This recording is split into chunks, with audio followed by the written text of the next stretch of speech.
Since since का प्रयोग, तो सिंस का मतलब क्या होता है? से होता है। सिंस का प्रयोग भूतकाल में निश्चित समय के को प्रकट करने के लिए, निश्चित समय प्रकट करने के लिए किया जाता है। ठीक है, निश्चित समय प्रकट करने के अर्थ में किया जाता है। जैसे निश्चित समय होता क्या है, तो 10 बजना है ना, 2004 2005 ये सब निश्चित समय है, सुबह से शाम से निश्चित समय है। तो 10 बजे से वर्षा हो रही है, तो यहाँ सब्जेक्ट नहीं है इसलिए इट आएगा। तो it has been raining since 10 o'clock। ये 10 बजना निश्चित समय है, 2 बजना 3 बजना 4 बजना 5 बजे ये सब निश्चित समय है। वह गत सोमवार से बीमार है, सोमवार से, कोई भी सप्ताह का नाम निश्चित समय है। वह गत सोमवार से बीमार है, तो he has been ill since Monday last. Last शब्द का मतलब है गत, और गत का मतलब हुआ अंतिम। फॉर का प्रयोग, तो फॉर का अर्थ होता है से या के लिए।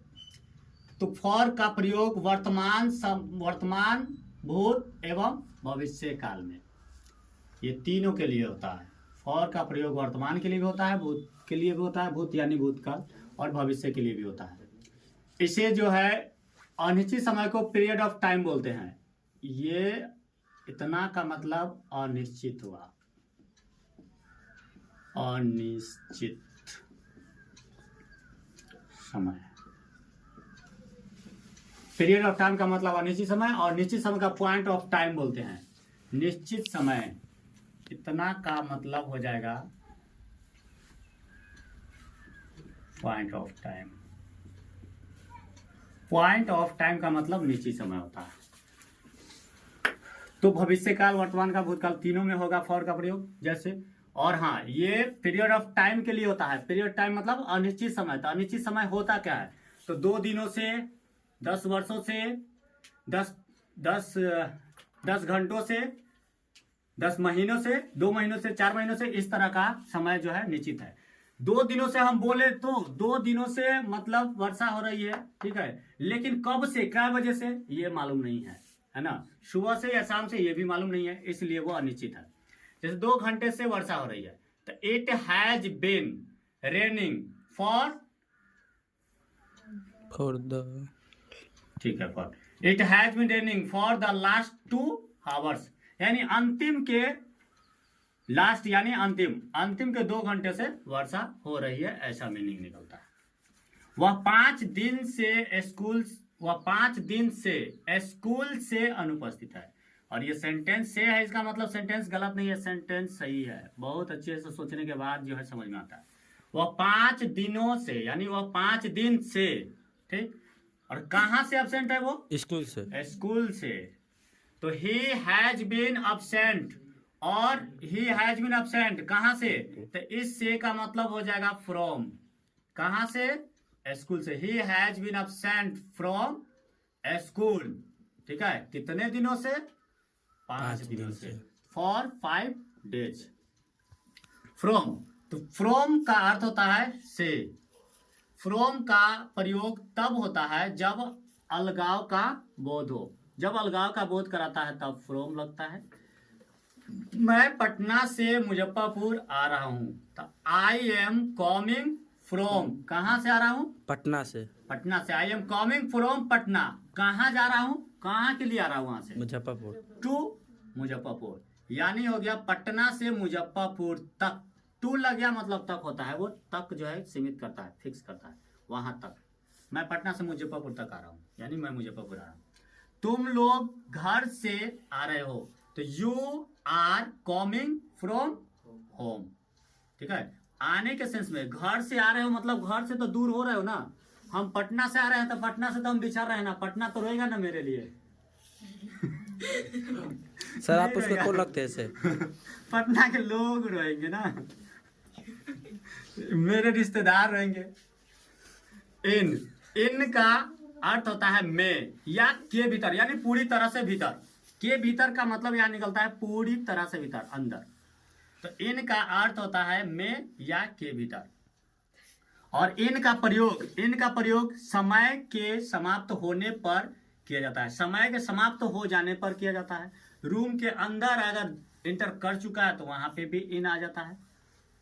जैसे वह एक सप्ताह में लौटेगा, वह एक सप्ताह में लौटेगा। यहाँ मीनिंग क्या दिया है, इन का प्रयोग जो है समय के समाप्त होने पर, समय के समाप्त होने पर किया जाता है। वह एक सप्ताह में लौटेगा तो he will return in a week, एक सप्ताह के भीतर के अंदर के लिए तो इन विधि आना चाहिए, इन का है। अच्छा नहीं, ठीक है, एक सप्ताह में लौटेगा, एक सप्ताह में वो लौटेगा ही, ठीक है, निश्चित समय का बोध करा रहा है। एक सप्ताह में पक्का लौट जाएगा, ठीक है, यहाँ निश्चित समय को लेकर के ये बैठा गया है इन। एक सप्ताह में पक्का लौट जाएगा, ये हो गया निश्चित समय, वो एक सप्ताह में लौटेगा। विद इन, तब विद इन का अर्थ होता है में या के अंदर, के अंदर मतलब एक सप्ताह के अंदर मैं लौट जाऊंगा, या हो सकता है नहीं भी लौट सकता हूँ, ऐसा भी हो सकता है।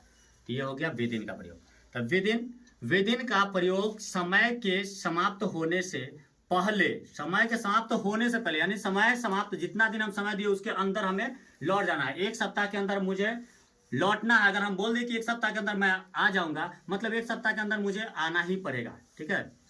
तो ये कह रहा है कि विद इन का प्रयोग जो है समय के समाप्त होने से पहले का बोध कराने के लिए विद इन का प्रयोग होता है। यहाँ क्या कराता है, समय के समाप्त होने पर, समय के समाप्त होने पर यह बोध कराता है।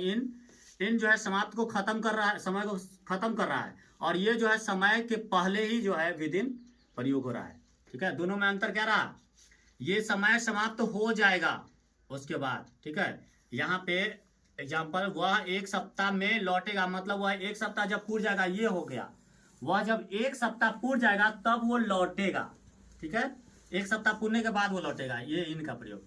अब विद इन का प्रयोग एक सप्ताह के समय के समाप्त होने से पहले, यानी एक सप्ताह के अंदर उसे लौटना पड़ जाएगा। जैसे मैं एक सप्ताह के अंदर लौटूंगा, तो I shall return within a week, within a week. After, तो आफ्टर का अर्थ होता है के बाद या बाद, सिचुएशन।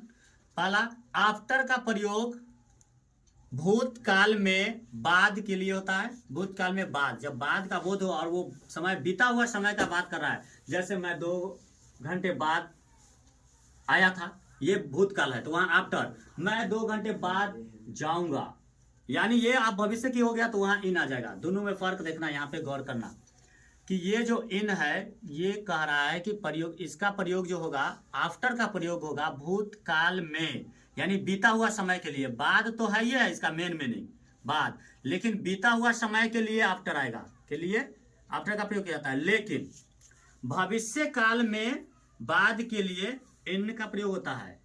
जैसे एक एग्जांपल है, मैं एक सप्ताह के बाद घर लौटा, मैं एक सप्ताह के बाद घर लौटा, तो ये एक सप्ताह के बाद जो घर जो लौटा, तो ये लौटा कौन सा है, भविष्य काल है कि भूतकाल है। मैं एक सप्ताह के बाद घर लौटा, भविष्य काल या भूतकाल, भूतकाल, भूतकाल। मतलब कहने का मतलब ये हुआ कि मैं एक सप्ताह के बाद घर लौटा था, है ना, था आ का अंत है, तो इसका बन जाएगा आई return home after a week.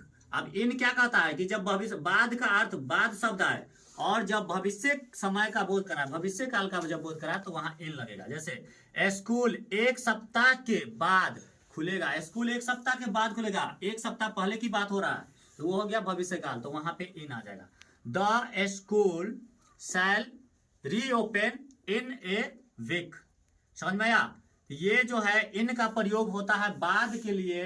ये बाद शब्द जो है इसमें 2 चीज यूज होता है, एक होता है इन और एक होता है आफ्टर। तो ये इन लगेगा भविष्य काल का जब बोध कराया, मैं 2 घंटे बाद जाऊंगा, है ना, तो 2 घंटा बाद कहने का मतलब मैं 2 घंटे बाद जाऊंगा, मतलब भविष्य की हम बात कर रहे हैं, 2 घंटे बाद जाऊंगा। और ये आफ्टर, तो वहां पे लगाना है मैं 2 घंटे पहले आया था, मैं 2 घंटे पहले ही आ चुका हूं, ठीक है। तो ये जो है मैं 2 घंटे पहले आया था, भूत में चला गया, इसलिए आफ्टर लगेगा। क्लियर है? ओके, टेक केयर, मिलते हैं नेक्स्ट वीडियो में। नए आए तो सब्सक्राइब जरूर कर लें।